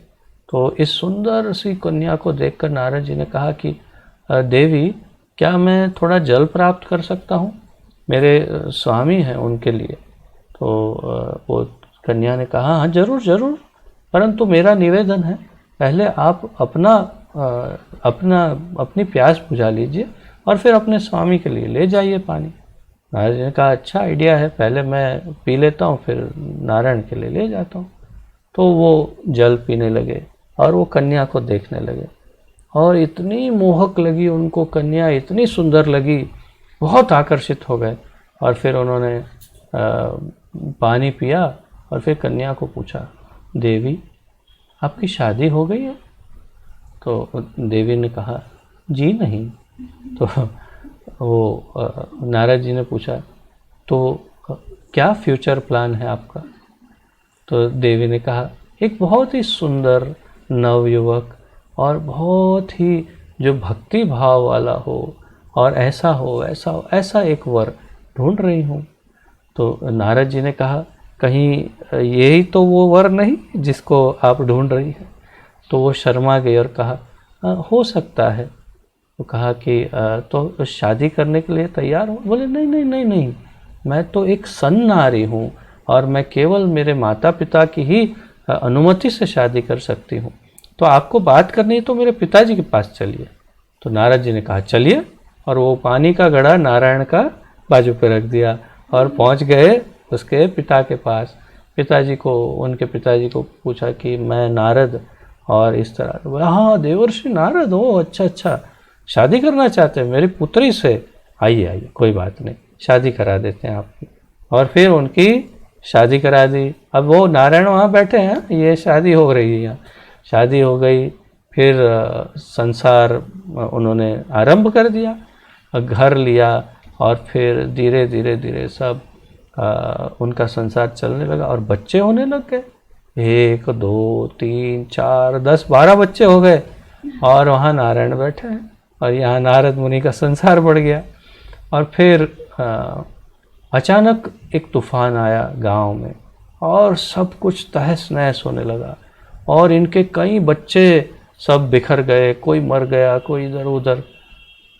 और एक छोटे से बच्चे को वो लेकर के इधर उधर भागने लगे, और देखा तो कोई नहीं है, और उसको बचाएं कैसे बच्चे को।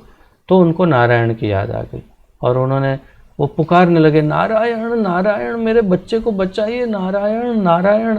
तो ऐसे आंख बंद करके बोलने लगे, नारायण मेरे बच्चे को बचा लीजिए। तो उन्होंने, नारायण ने कहा, हाँ हाँ आंखें खोल, क्या हुआ? बोले, नहीं नारायण मेरे बच्चे को बचाया। पर आंखें तो खोल। आंखें खोली और देखा, हाँ क्या हुआ? मेरे बच्चे को बचा। बच्चा कहाँ गया? बोले, कौन सा बच्चा, क्या? बोले, नारायण मेरे बच्चे को बचा लीजिए, मेरा बच्चा। पर कौन सा बच्चा, कहाँ है बच्चा? तो नहीं, मैं तो, मेरी शादी हुई, मेरे बहुत सारे बच्चे हैं। और कहाँ, कौन सी शादी? तुम तो पानी लेने गए थे, और तुम कौन से बच्चे की बात कर रहे हो? तुम तो अभी 5 मिनट पहले गए थे पानी लेने, और पानी लेके आए कि नहीं, क्या हुआ? 5 मिनट में तो वापस आ गए तुम। 5 मिनट में? अच्छा, तो मेरे ये इतने सारे बच्चे, मेरी पत्नी, मेरा संसार, वो सब क्या? तो भगवान हंसने लगे, और उनकी हंसी देखकर नारद जी समझ गए, ओह अच्छा अच्छा अच्छा अच्छा बाबा, आपकी माया, आपको मुबारक, मुझे आपकी माया नहीं चाहिए, बहुत अच्छा हुआ आपने माया से मुझे मुक्त कर दिया। तो भगवान की माया इतनी दुरत्यया है कि अच्छे से अच्छे नारद मुनि को भी पूरी तरह से उसने अपने वश में करके बांध दिया था।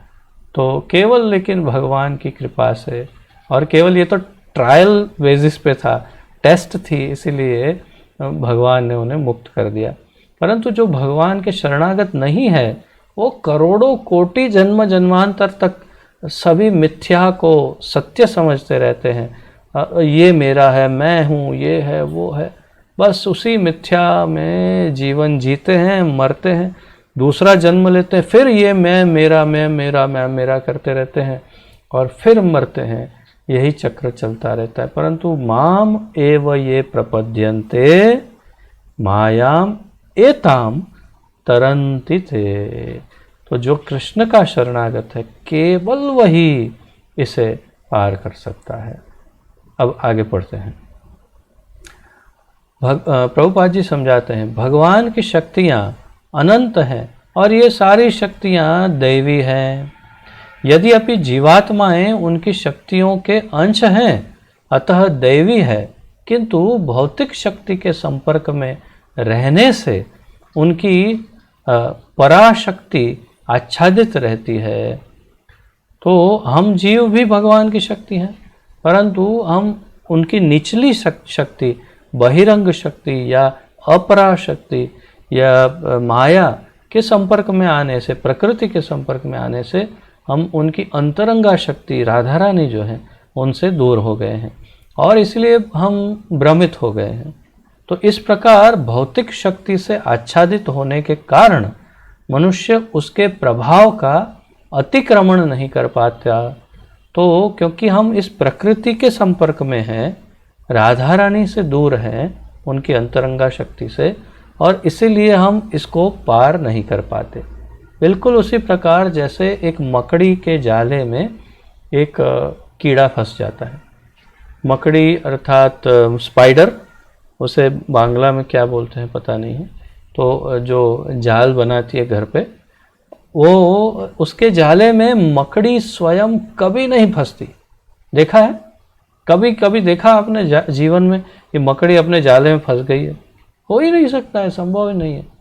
लेकिन जो भी किसी भी प्रकार का कीड़ा हो, उस जाल में फंस जाता है और मकड़ी उसको खा लेती है।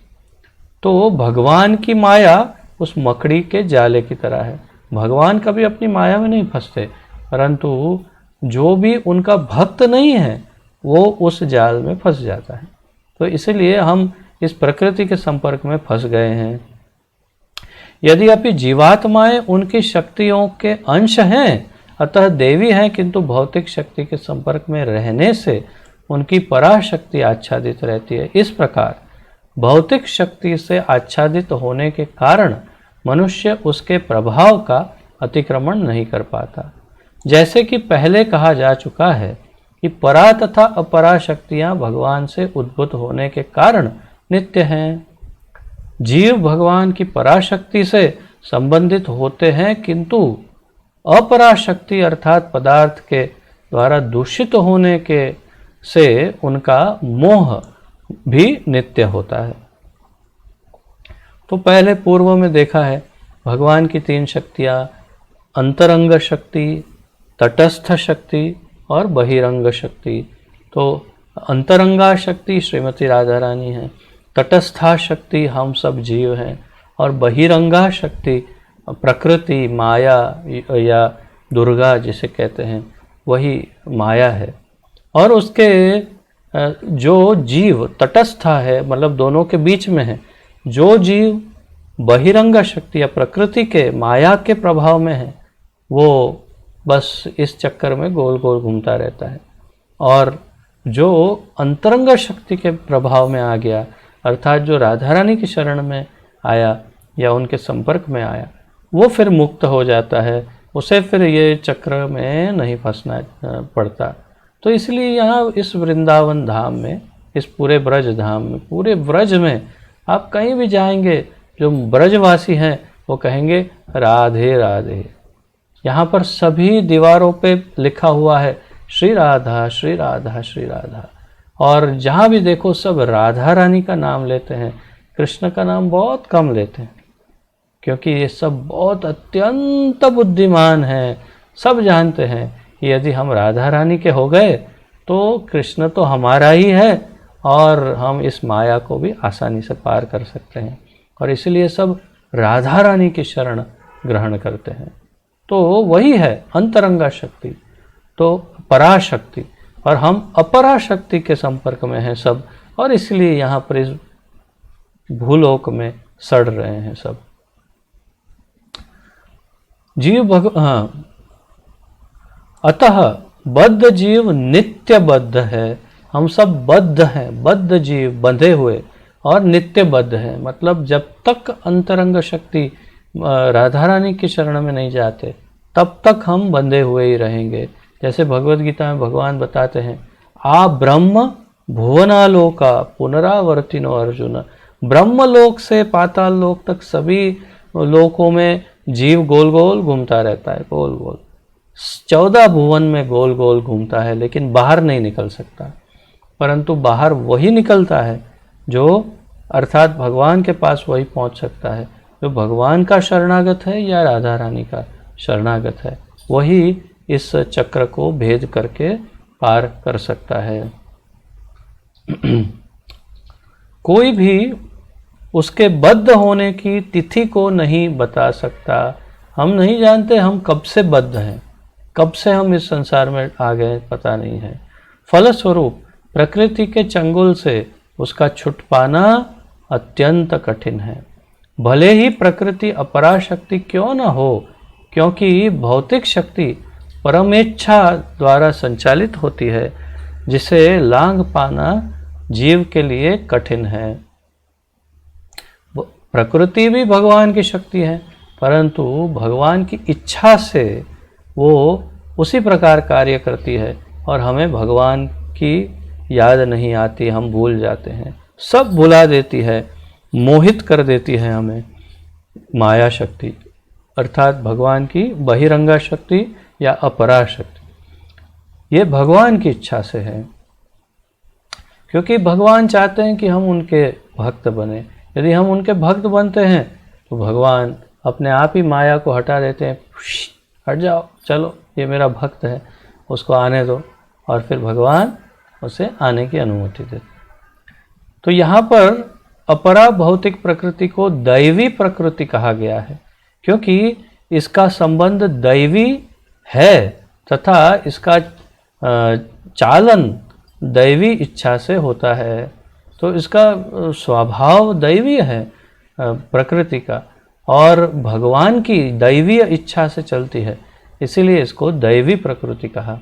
दैवी इच्छा से संचालित होने के कारण भौतिक प्रकृति अपरा होते हुए भी दृश्य जगत के निर्माण तथा विनाश में महत्वपूर्ण भूमिका निभाती है।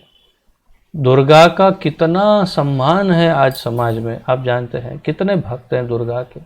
तो ये भगवान का आशीर्वाद है, उनको ये वरदान दिया है कि आपकी अत्यंत पूजा होगी, विशेष रूप से कलयुग में, और आपके बहुत सारे भक्त होंगे, आपके अनेक रूप होंगे। ये माया को भगवान का आशीर्वाद है प्रकृति को। और आप देखिए कि उनकी शक्ति कितनी अद्भुत है। इस दृश्य जगत का पूरा निर्माण और इसका विनाश, ये सब करने में उनकी बहुत बड़ी भूमिका है माया देवी की, और ये सब भगवान की इच्छा से हो रहा है। वेदों में इसकी पुष्टि इस प्रकार हुई है, मायाम तु प्रकृति विद्यान मायिनम तु महेश्वरम। यद्यपि माया मिथ्या या नश्वर है, किंतु माया की पृष्ठभूमि में परम जादूगर भगवान हैं, जो परम नियंता महेश्वर हैं। अर्थात ये माया को चलाने नचाने वाले तो कृष्ण ही हैं, उनकी इच्छा से ही माया नाचती है। श्वेताश्वतर उपनिषद 4 अध्याय का 10वां श्लोक, उसमें से ये लिया गया था। गुण का दूसरा अर्थ रस्सी है, रज्जू। गुण मैंने जैसे आपको पहले बताया था, गुण मम माया दैवी हेषा गुणमयी, गुण वाली। तो ये गुण का एक और अर्थ है रस्सी या रज्जू। इससे यह समझना चाहिए कि बद्ध जीव मोह रूपी रस्सी से जुड़ा हुआ है। यदि मनुष्य के हाथ पैर बांध दिए जाए तो वह अपने आप को नहीं छुड़ा सकता। उसकी सहायता के लिए कोई ऐसा व्यक्ति चाहिए जो कि बंधा न हो, क्योंकि एक बंधा हुआ व्यक्ति दूसरे बंधे हुए व्यक्ति की सहायता नहीं कर सकता। अतः रक्षक को मुक्त होना चाहिए। ये इस बात को समझिए ध्यानपूर्वक कि कभी भी एक बंधा हुआ व्यक्ति जिसको पूरा बांध दिया है और दूसरा भी एक बंधा हुआ है सामने, उसको बोले अरे मेरे को खोल देना, हाँ हाँ मैं अभी आता हूँ, पहले मैं छूटता हूँ फिर तुझे छोड़ता हूँ। अरे भाई ऐसे ही छोड़ दे, नहीं कैसे हो सकता है भाई, मैं भी बंधा हुआ हूँ तू भी बंधा हुआ है, न तू मुझे छोड़ सकता है मैं न मैं तुझे छोड़ सकता हूँ। तो इसका क्या अर्थ हुआ? इसका अर्थ ये हुआ कि इस भौतिक संसार के अंदर जितने भी हम सब जीव हैं, सब के सब बंधे हुए हैं। और ये हमारे नेता लोग, बड़े बड़े नेता अभिनेता जो भी हैं, वो सब ऐसे डींगे हाँकते हैं, हम आपको ये करा देंगे, हम आपको ये देंगे, सुख देंगे, सुविधा देंगे, ये वो सब के सब बंधे हुए हैं। कब उनका नंबर लग जाएगा, कब उनका खेल खत्म हो जाएगा, कब चले जाएंगे, कुछ नहीं बोल सकते, और फिर बचाने वाला कोई नहीं। तो ये झूठ बोलते हैं, सब स्वयं ही बंधे हुए हैं, वो कैसे हमें मुक्त कर सकते हैं? ये सब झूठे और मक्कार हैं, जो हमें मुक्त कराने का प्रॉमिस देते हैं, ये सब मक्कार लोग हैं। परंतु वास्तविकता ये है कि जो स्वयं बंधा है वो नहीं छुड़ा सकता। लेकिन हाँ, यदि कोई व्यक्ति मुक्त है, जो बंधा नहीं है, उसे यदि कहेंगे अरे हमें जरा छुड़ाओ, तो तुरंत आके रस्सी खोल देगा। तो ये ऐसा कौन व्यक्ति है जो इस संसार में मुक्त हो और हमें छुड़ा दे? उसका परिचय अब दे रहे हैं प्रभुपाद जी। अतः केवल कृष्ण या उनके प्रामाणिक प्रतिनिधि गुरु ही बद्ध जीव को छुड़ा सकते हैं। यह है स्वर्णिम वाक्य, सोने से अंकित करने योग्य वाक्य। कौन छुड़ा सकता है? या तो मायापति कृष्ण, या फिर उनका प्रतिनिधि गुरु, जो भगवान का शुद्ध भक्त है और स्वयं मुक्त है, ऐसा ही कोई प्रतिनिधि हमें छुड़ा सकता है, जैसे कि श्रील प्रभुपाद जी जैसा कोई नित्य मुक्त जीव ही हमें छुड़ा सकता है। कृष्ण माया के अधीश्वर होने के नाते इस दुर्लंघ्य शक्ति को आदेश दे सकते हैं कि बद्ध जीव को छोड़ दे। जैसे मैंने अभी कहा था ना, माया को कहेंगे ये छोड़ दे, इसको छोड़ दो, हाँ नहीं इसको जाने दो, ये हमारा आदमी है, इसे आने दो, तो माया देवी उसे नहीं पकड़ेगी। वे शरणागत जीव पर अहेतु की कृपा तथा वात्सल्यवश ही जीव को मुक्त किए जाने का आदेश देते हैं। प्रेम से कृष्ण, प्रेम के कारण कहते हैं माया देवी इसे जाने दो, ये मेरा है, ये मेरा अपना है।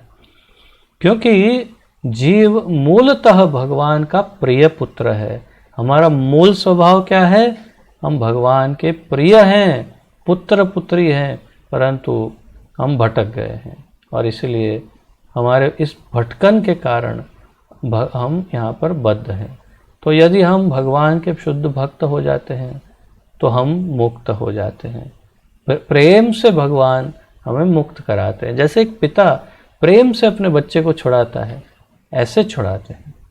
अतः निष्ठुर माया के बंधन से मुक्त होने का एकमात्र साधन है भगवान के चरण कमलों की शरण ग्रहण करना। आप समझते हैं, बहुत समझदार हैं सब, आपको क्या करना है। और अंतिम पैराग्राफ में प्रभुपाद कहते हैं मामेव पद भी अत्यंत सार्थक है। माम का अर्थ है एकमात्र कृष्ण या विष्णु, ब्रह्मा या शिव नहीं। प्रभुपाद जी स्पष्टता कर रहे हैं कि माम एव अर्थात सिर्फ मेरी शरण में, ब्रह्मा जी की नहीं, शिव जी की नहीं, दुर्गा गणेश या किसी और की नहीं, देवी देवता, सिर्फ मेरी। यद्यपि ब्रह्मा तथा शिव भी अत्यंत महान है और प्रायः विष्णु के ही समान है, ऐसा प्रभुपाद जी कह रहे हैं, किंतु ऐसे रजोगुण तथा तमोगुण के अवतारों के लिए संभव नहीं कि वे बद्ध जीवों को माया के चंगुल से छुड़ा सकें।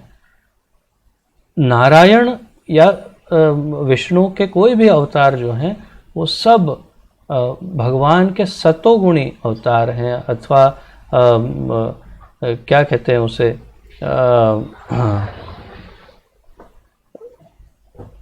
वो कौन सा है, विशुद्ध सत्व गुण, विशुद्ध सत्वम अर्थात सत्व गुण से भी ऊपर का जो गुण है उस विशुद्ध सत्व गुणी स्वरूप है नारायण या उनका कोई भी अवतार।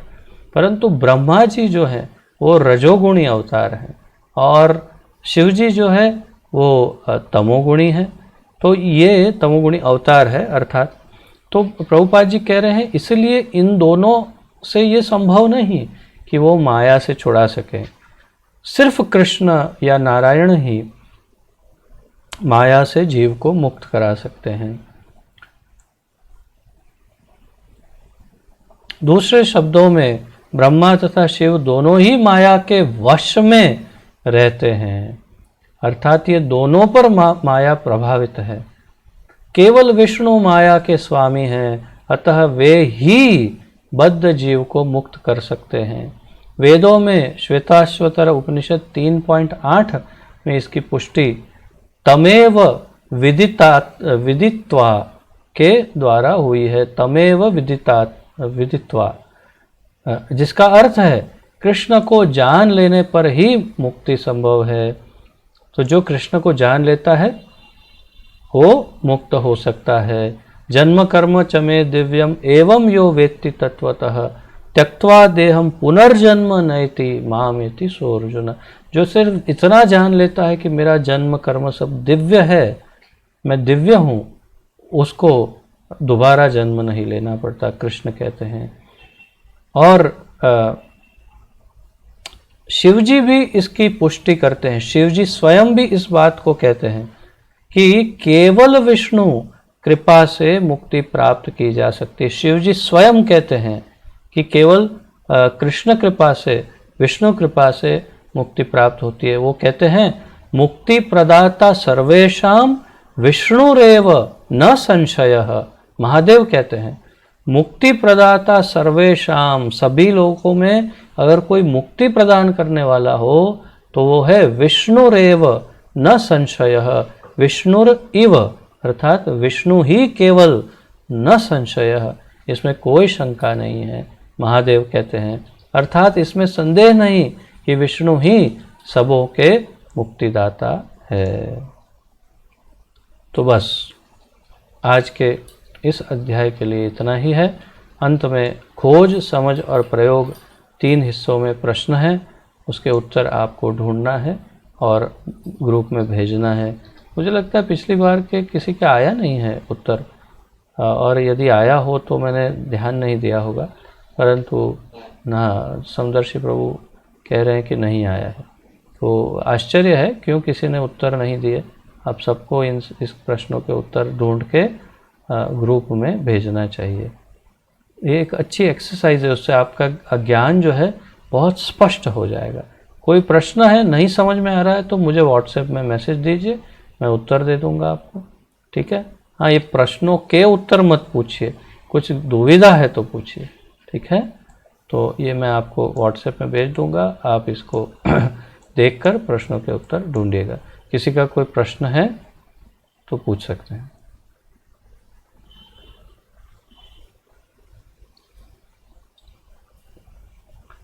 ठीक है, किसी का कोई प्रश्न नहीं तो जैसे मैं बताया इस श्लोक को कंठस्थ करिए, इसके अर्थ को अच्छे से समझिए।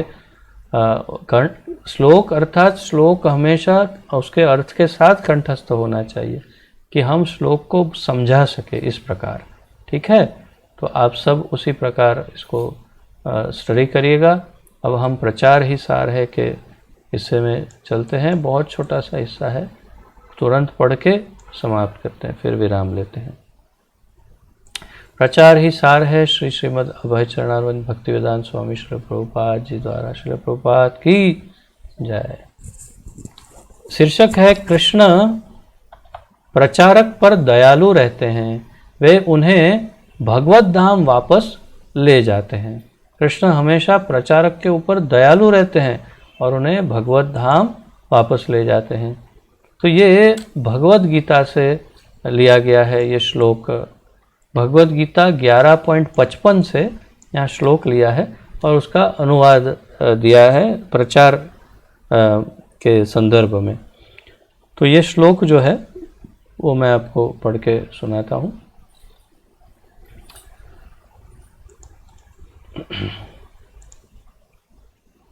ग्यारहवें अध्याय का 55वां श्लोक है। आप चाहो तो खोल सकते हो, उसमें अधिक स्टडी नहीं करेंगे, केवल उतना ही।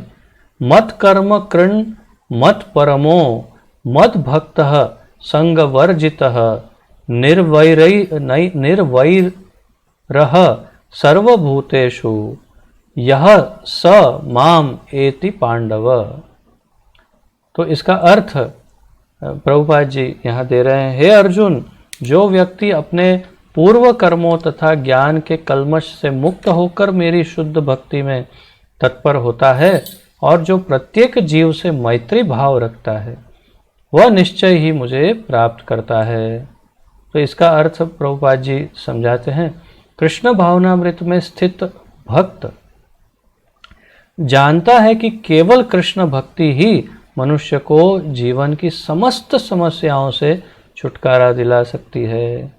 उसे इसका व्यक्तिगत अनुभव रहता है। मुझे अच्छे से अनुभव है, एकदम स्पष्ट अनुभव। आप में से कुछ वरिष्ठ भक्तों को भी काफ़ी स्पष्ट अनुभव हो गया होगा और आप में से कुछ नए भक्तों को भी अनुभव हो रहा होगा कि जब कृष्ण भक्ति आरंभ की है और अन्य सब जब क्रियाएं बंद कर दी है तो जीवन बदल गया है, जीवन बदल चुका है। मेरा तो अत्यंत स्पष्ट बिल्कुल क्लियर अनुभव है, उसमें कोई संशय नहीं। जैसे मैं बताया करता हूँ कि पहले मेरे मंदिर में सारे भरे रहते थे, कोई देवी कोई बाबा, कोई देवता, कोई बाकी नहीं, किसी का भी नाम लो, सब मिलेंगे मेरे मंदिर। ऐसा मेरा भेल जैसा मंदिर रहता। और स्वाभाविक है, अब तो केवल आप जानते ही हैं। तो तात्पर्य यह है कि उस समय के बिताए हुए 15, 20, 25, 30 वर्ष उस भाव में और कृष्ण भक्ति में बिताए हुए इतने वर्षों में जो अनुभव है वो बहुत ही, कोई मूर्ख से मूर्ख व्यक्ति भी बता सकता है। एकदम स्पष्ट दिखता है कि कृष्ण भक्ति आरंभ करने के पश्चात जीवन पूरा बदल चुका है। एकदम शांति, एकदम आनंद और सुख, क्या सब कुछ है, को क्या नहीं है, सब आनंद ही आनंद है। तो ये वही कह रहे हैं प्रभुपाद जी कि उसे इसका व्यक्तिगत अनुभव रहता है। फलतः वह इस प्रणाली को, कृष्ण भावनामृत को मानव समाज में प्रचारित करना चाहता है, क्योंकि भक्त दयालु होता है और इसलिए इस कृष्ण भक्ति को वो दूसरों को भी देना चाहता है। हेमंत प्रभु, ये कृष्ण भक्त जो है वो इतना दयालु होता है कि वो इस कृष्ण भक्ति को, जिससे उसे लाभ हुआ है, वो पूरे समाज को देना चाहता है। उसके हृदय में एक ही इच्छा रहती है कि कैसे मुझे इतना आनंद और शांति मिल रही है, तो मैं ये दूसरों को कैसे दूं। बस इतिहास के कई उदाहरण इसके साक्षी है कि ईश्वर चेतना का प्रचार करने में कई भगवत भक्तों को अपने जीवन को संकट में डालना पड़ा। ऐसा संकट उन्होंने क्यों उठाया? क्योंकि वे कृष्ण भावनामृत का प्रसार करना चाहते थे और यह कठिन कार्य है। तो कृष्ण भावनामृत का प्रचार करना कोई सब जगह हमेशा बहुत आसान नहीं होता। ये तो मेरे लिए पता नहीं क्यों भगवान ने, ठाकुर जी ने इतनी व्यवस्था कर दी है। ये चेयर पे आराम से बैठे, यहाँ पर सब चालू किया और बोलते जाओ। बस मेरे लिए तो बहुत आसान हो गया है। अब मेरे जैसा शायद भाग्य सभी प्रचारकों का ना भी हो। मेरे तो ये समदर्शी प्रभु और अक्षय प्रभु और हेमंत प्रभु और जो भी आप सब जो इसमें वरिष्ठ हैं, वो सबों ने मिल कर के मेहनत कर कर के आप सबको इकट्ठा किया और मैं यहाँ से बस बोलता हूँ। परंतु जो प्रचारक है उसे कई बार बहुत कठिनाइयों का सामना करना पड़ सकता है और वो उससे बिल्कुल घबराता नहीं है। नारायण परा सर्वे न कुतश्चन बिभ्यति स्वर्ग अपवर्ग नरकेशु अपि तुल्यार्थ दर्शिनः। तो नारायण परायण भक्त जो होता है, कृष्ण का भक्त, वो प्रचार करने में कहीं डरता नहीं है। स्वर्ग अपवर्ग या नरक, अर्थात स्वर्ग में, भूमि पे या नरक में भी जाना पड़े तो जाके प्रचार करता है वो। तो कठिनाई का सामना करते हैं प्रचारक। अब हम कल्पना कर सकते हैं कि कृष्ण उन लोगों पर कितने कृपालु हैं जो उनकी सेवा में लगे रहकर उनके लिए सभी प्रकार की मुसीबतें उठाते हैं। तो जो भक्त है उसे कभी भी निराश नहीं होना चाहिए। कम से कम भौतिक जीवन में तो कभी निराश नहीं होना चाहिए। कभी ये नहीं सोचना चाहिए कि अब भौतिक जीवन में मैं क्या करूँगा। कृष्ण क्या कर रहे हैं, आप उनके लिए थोड़ा सा प्रयास कर रहे हैं और वो वहाँ बैठे बैठे प्लान बना रहे हैं कि एक दिन भी मेरा भक्त भूखा नहीं रहना चाहिए। बस एक दिन भी नहीं, एक समय भी नहीं। ये मुझे देखना है, ये मेरी जिम्मेदारी है। मेरा भक्त है और मेरा प्रचार कार्य कर रहा है और इसलिए उसकी जिम्मेदारी मेरा काम है। आपने अर्जुन पंडित की कथा तो सुनी है, मैंने आपको बताई कि योगक्षेमम वहाम्यहम पे लाइन लगाई और भगवान आके पूरा घर भर के चले गए। तो आपको कभी भी भौतिक जीवन में निराश नहीं होना चाहिए। भक्त को उसे यकीन होना चाहिए, पूरा भरोसा होना चाहिए। अवश्य रक्षिवे कृष्ण विश्वास पालन। ये श्रद्धा होनी चाहिए, कृष्णा रक्षा करेंगे और वही भरण पोषण करेंगे। हम क्यों चिंता करें, जैसे चल रहा है जीवन चलाओ, बस अपना प्रयत्न करो और अधिक समय इस चिंतन में लगाओ कि कैसे प्रचार को बढ़ाएं। और इसलिए भक्त को चिंता नहीं करनी पड़ती और उन पर कितने कृपालु होते हैं भगवान, ये उसे जल्दी समझ में आ जाता है। तो सभी प्रकार की मुसीबतें वो उठाते हैं भक्त, तो भगवान और अधिक उन्हें प्रेम करते हैं। अतः यह सुनिश्चित है कि ऐसे लोग इस शरीर को छोड़ने के बाद परम धाम को प्राप्त होते हैं, इसमें कोई संशय नहीं है। श्रीमद् भगवद गीता 11वां श्लोक, अध्याय 55वां श्लोक। तो ये था प्रचार ही सार है और इस प्रकार हम यहाँ पर विराम लेंगे और आपको इससे सार यही लेना है कि आपको प्रचार करना है, जितना हो सकता है उतना अधिक से अधिक प्रयत्न करके लोगों को भक्त बनाना है और भगवान की शुद्ध भक्ति में जोड़ने के लिए पूरा प्रयत्न करना है। एक ही चिंतन करना है, एक ही कार्य कि कैसे, और जिसको लेके आए हैं वो कहीं छूट न जाए, उसके लिए भी सतत उनके पीछे लगे भी रहना है कि उनका सब रिपोर्ट लेते रहना है कि क्या हो रहा है, आपका प्रोग्रेस सही हो रहा है, कोई सहायता चाहिए तो हमें बताइए। उनको एक बच्चे की तरह देखभाल करके करके करके आगे बढ़ाते रहना है। ये सब जिम्मेदारी आप लोगों की ही है और भक्ति में और जीवों को लेके आना है बस। तो किसी का कोई प्रश्न हो तो प्रस्तुत कर सकते हैं, अन्यथा मैं विराम लूँगा और फिर आप लोग एक माला जप साथ में मिलकर करेंगे।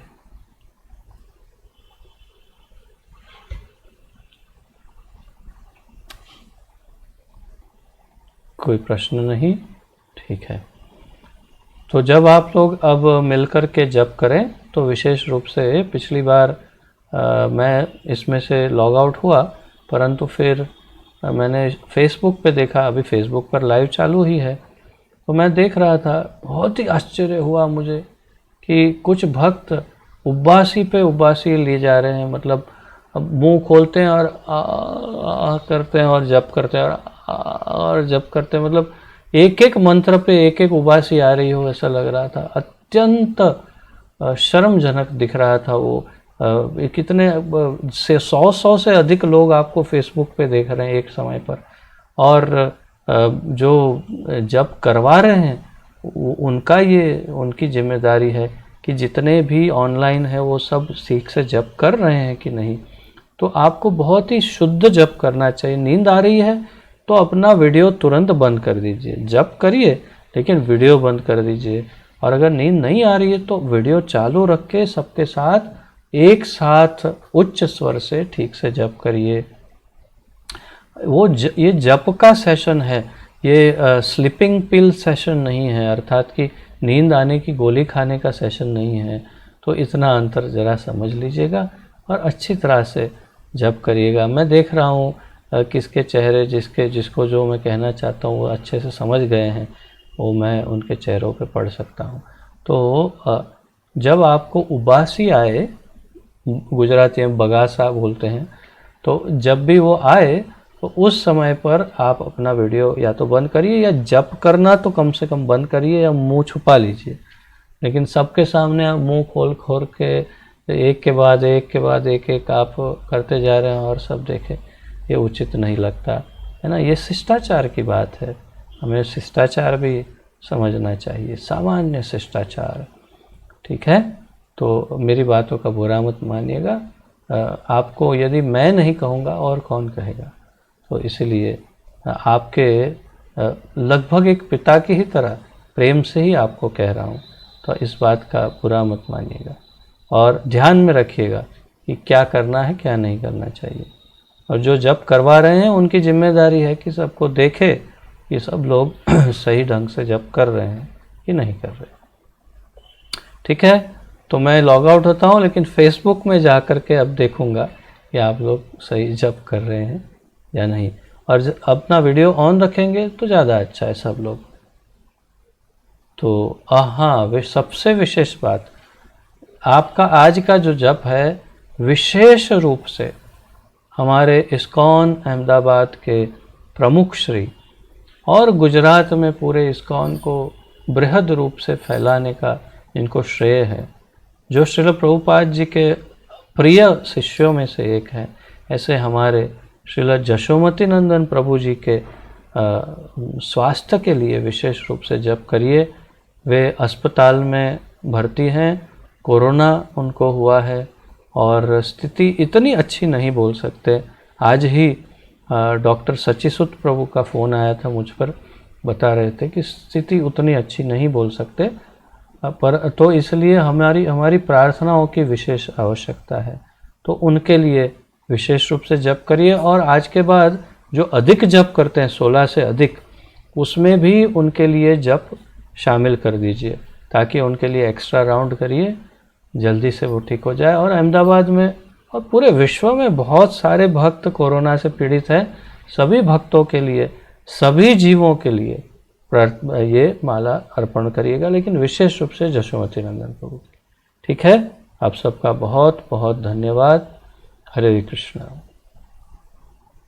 श्रील प्रभुपाद की जय, गुरु महाराज की जय, आप सभी भक्तों की जय हो।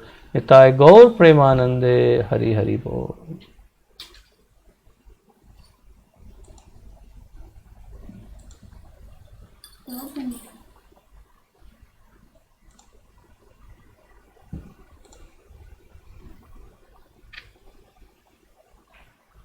I should mind